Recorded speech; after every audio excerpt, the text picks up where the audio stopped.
Welcome back to the channel, Mix Nutters, for another Motivational Wednesday. Today we're not going to be doing any crazy news stories. We're just covering motivation. Because we all need a reminder that we are great, even though the world ain't. Write that down. Write that down. It's going to be on the final. I'm just playing, it ain't no test. So enjoy the rest of your day, Mix Nutters. Motivational Wednesday starting in 3, 2, 1. Pain is everywhere. You can hide under here. It will come where you are. It's everywhere. Viktor Frankl calls it unavoidable suffering. You can't duck it. But most people spend their life not wanting to deal with the pain of rejection, the pain of defeat, the pain of being disappointed, the pain of losing, the pain of failure, the pain of being criticized, the pain of not being liked, the pain. That's called life. Life is full of pain. It's everywhere. But guess what? There's no gain without pain. Because it's the pain of regret that you experience. If I had it to do over again, that's a pain. Don't you know that's something? When you know, I was in a seminar once and this lady stood up. If I had my life to live over again, she talked about all of the things that she would do. And you can feel the pain of regret in her voice. The pain of regret. She still experienced pain. She was trying not to experience the pain of defeat, the pain of disappointment, the pain of loss, the pain of lack of support. And she still experienced pain. It was right there. We can't get around it. Most people are governed by their habits, their fears, and the opinions of others. A lot of people never try anything differently because they have been convinced by people in their lives that they value that they can't do it. They're living within the context of the opinions that other people have of them, the low expectations. Many people doubt themselves because when they thought about doing something at some critical point in their lives, somebody they respected and honored, somebody they believed in, somebody that they loved, someone they trusted said, you can't do that. And they accepted that. He says, courage isn't for somebody else, for medals, applause, or moral debts. Courage is what at that moment feels most right for you. Not just situational ethics, but what feels right in your heart, the word of the heart, what feels right in your heart. One great philosopher says, cowards die many times before their deaths. The valiant never taste of death but once. What does that mean? The valiant people aren't afraid? No. It means that they experience that fear and they move forward. They move forward anyhow. Many people are dead now. Many people are allowing their dreams to die. Many people are allowing the ideas to lie dormant and collect dust.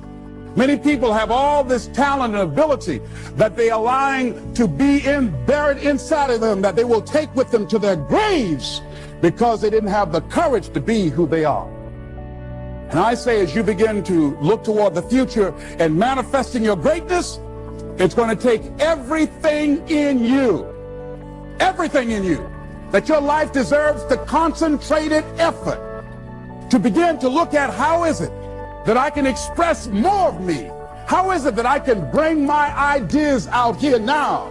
How is it? And start living with a sense of urgency because you're here today. You're gone today. Life is unpredictable. It's uncertain. There are no guarantees. No guarantees out here at all.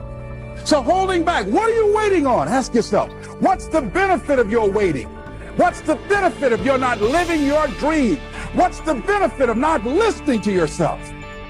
Oh, please, listen to yourself. You know the feelings. If you start listening to the feelings in your heart, and I'm doing it now more every day, I find that my feelings, I can trust them. In what you've done with your life thus far, is it giving you what you want?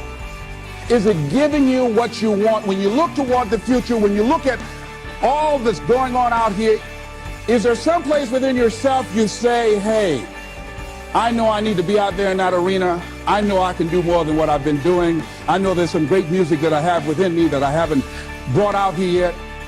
Is that something that you begin to look at within yourself? See, I say if you look at your life, and if you're not getting what you want, you owe it to yourself to do something differently. If you're on a job, 85% they say of Americans go to jobs that they're unhappy.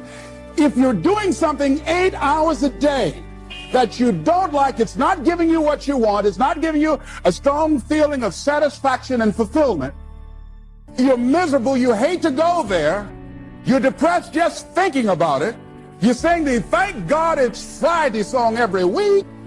If that's what it is, you owe it to yourself to start strategically working to change directions. See, but you know what most people will do? Most people will resist change. Most people will fight change as if change would be worse than what they're experiencing. See, they know this. They're familiar with this. Most people will not challenge the unknown. They won't just step out there. See, there's certain things that's got to be in place. They got to see it all together. And life isn't like that. That's not how you grow. So as you look at your life, you're saying, I'm not getting what I want.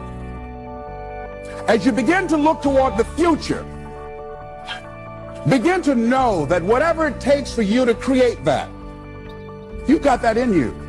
You got that. You've got genius in you. You've got goodness in you.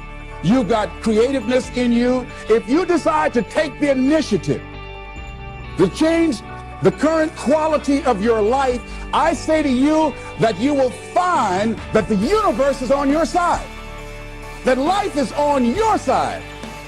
Now, will it be turbulent? Yes. Will it be easy? No, no. Will you have some opposition? Yes. Will I make a lot of mistakes? Yes. Will I get hurt? Yes. Yes. See, a lot of people won't try anything different in life because they don't want to get hurt. Let me tell you something. It's too much pain to duck. As you look at your life, ask yourself the question, what would your life be like? What would your life look like if you decided not to care what people thought of you? What would your life be like if you decided to give up some of your fears? What would your life be like if you decided to become courageous? What would your life be like? If you decided to act on your dream, if you did what you felt in your heart. You know what courageous means? Tom Rusk and Randy Reed said. They said that courage comes from a French word which means of the heart. But how does it feel to you? He says it's courage, it takes courage to live.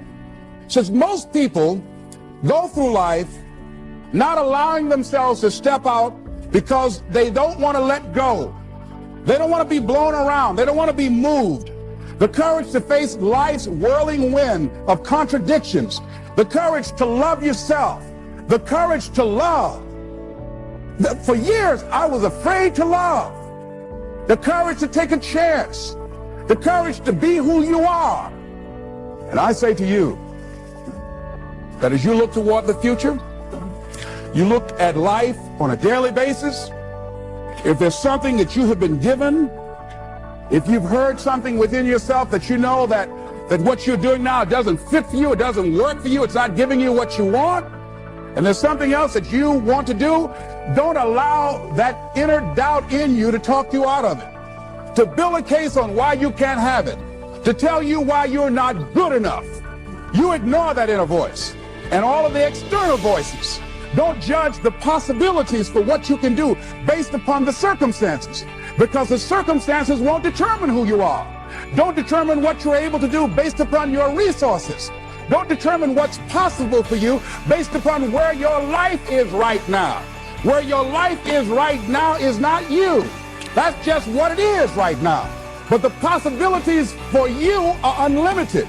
If you're in a rebuilding process, it's unlimited. If you're coming back from adversity and devastation, it's unlimited of what you can do. That's the capacity of human beings. It doesn't matter how many mistakes you've made. It doesn't matter how many flops you've had. It doesn't matter how much money you've lost. In fact, I see it only as an investment of what you learn from life, not losses, but investments of what's possible for you. And I say to you that once you start listening to yourself, and as you begin to act on your dream, as you start just trying to find your way, doing what you can with what you have, you will start seeing things opening up for you. You'll start attracting people. You say, where'd they come from? Things will start coming together, clicking for you. You say, whoa. You start brainstorming. Ideas will come out of nowhere as you focus on it. The key to it is to begin to focus on what it is you want to do. Why, Les? Why is that important? Because as you focus on that which you want to do, that which we focus on, that which we give our energy to, it will begin to multiply. It will begin to expand. It will begin to develop your consciousness. And out of that comes your greatness. Out of that comes a commitment. Out of that comes a passion for life. Out of that comes a special power that you have in you that you haven't even called on yet.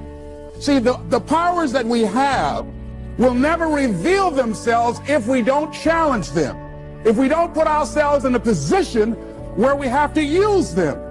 So one of the most important things is reading a book that's a really interesting book called Instant Millionaire, and the guy said, put yourself in a position where you can't retreat, where it's do or die, sink or swim. Here's what you'll find out. You'll develop incredible swimming skills. You'll find yourself stroking unlike you've ever seen before. Through the inspiration of desperation, you'll become more creative than ever before. So what is it? How do we handle that whole piece? Throw your whole self into it. See, most people go at it tentatively. They don't give all their stuff. They don't concentrate. They don't put everything they've got in. One guy wrote a book called All You Can Do Is All You Can Do. And all you can do is enough. But he said, make sure you do all you can do. And if we're honest this evening, we know that we haven't done all we can do. So as we look at the future, we can decide that from this day forward, as I look at my personal relationships, if I look at my professional relationships, if I look at my family relationships, if I look at all the dimensions of my life, looking at myself mentally, emotionally, and spiritually, I'm going to do all I can do to develop me, to bring my talent out here, to make a contribution to life.